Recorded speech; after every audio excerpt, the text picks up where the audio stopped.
Hi everyone, I'm going to read some Crime Travelers by Paul Aertker.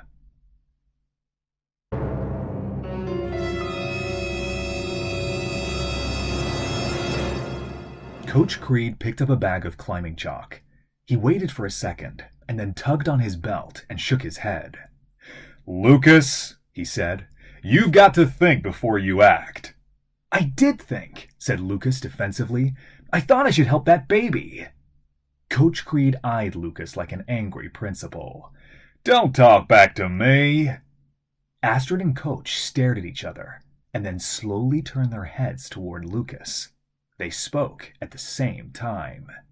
"What baby?" Lucas rounded another corner and bumped into the housekeeper who mothered him all the time. "Excuse me," said Lucas. "Where is everybody?" "Se están preparando para el vuelo." "Everybody is getting ready for the flight?" Lucas said. Astrid was right.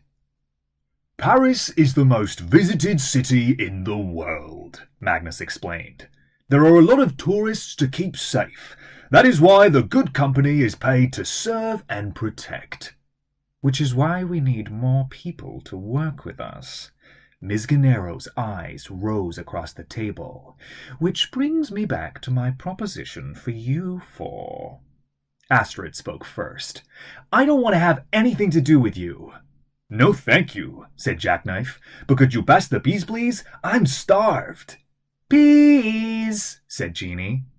"I've already worked for you," said Hervé, "and I lost my hair and part of my leg."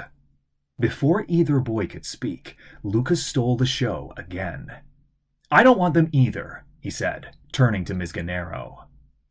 "I wasn't born yesterday, young man," said Ms. Gannero. "That's exactly what you do not want me to do." With a sinister grin, she nodded knowingly. "But your scam is also a trap, because you want me to take them and leave you here with the baby, right? I'm no fool. You're trying to trick me into thinking that you're trying to trick me, when in reality you're trying to trick me into thinking that you're not tricking me."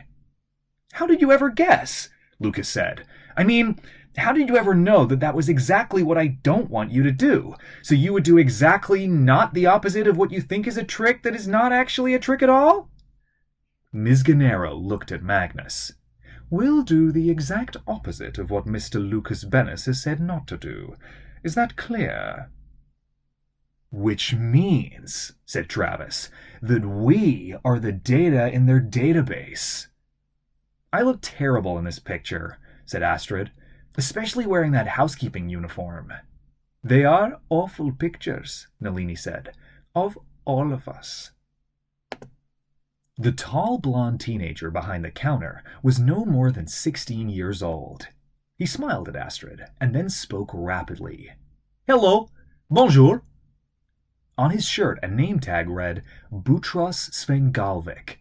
Below his name were French, Russian, Swedish, and British flags, indicating the languages he spoke. He was dressed in a French blue shirt and tie, and when he spoke, his nose curled, making it even more pointed. The French and English that came from his mouth were both lightning fast. He said, "Can I help you? Est-ce que je peux vous aider?" We need a key to our room," stammered Astrid in English, and then in fast French. "Nous avons besoin d'une clé pour notre chambre." Boutros lightly poised his fingertips on a keyboard. "Did you receive a card already?" "Well," Astrid said, "what is?" "The problem is that no one can locate one of the accounts." Jackknife put down the donut he had just picked up. "Isn't the money in your father's bank?" "There's some cash, yes," Alistair said. "But one of the accounts is the largest safety deposit box ever. It's actually a shipping container that supposedly has more than just money in it." "Like what?" Astrid asked. "Mostly diamonds. Bungu's diamonds to be specific.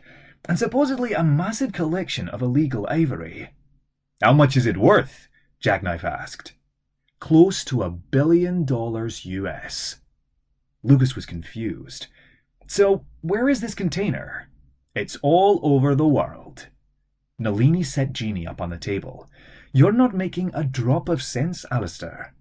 Jeannie began eating donuts with both hands. Alistair pointed at Jeannie. "Case in point," Alistair said. You all have some sort of baby books or birth chart or file, right? Everyone nodded. Jeannie burped. Right! Well, Alistair said as he glanced over his shoulder, sometimes parents hide messages to their children in the kids' baby books.